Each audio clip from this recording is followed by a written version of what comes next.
For my boys who are the loves of my life. This book has been a labor of love and all the emotions that come with it. Reliving everything that you're about to hear has been exciting, heart-wrenching, and emotional, to say the least. For those reasons, I will only be reading a small part of my audiobook. I'm so grateful to the amazing Michelle Williams for reading the rest of it, and to you for listening. Prologue. As a little girl, I walked for hours alone in the silent woods behind my house in Louisiana singing songs. Being outside gave me a sense of aliveness and danger. When I was growing up, my mother and father fought constantly.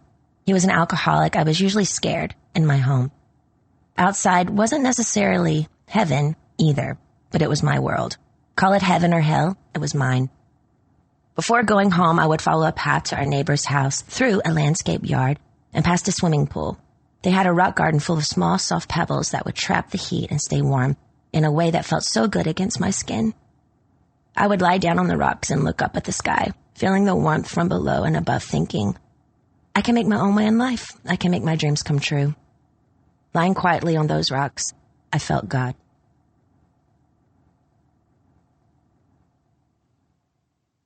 Chapter 1. Raising kids in the South used to be more about respecting your parents and keeping your mouth shut. Today, the rules have reversed. It's more about respecting the kids. Disagreeing with a parent was never permitted in my house. No matter how bad it got, there was an understanding to stay mute, and if I didn't, there were consequences. In the Bible, it says your tongue is your sword.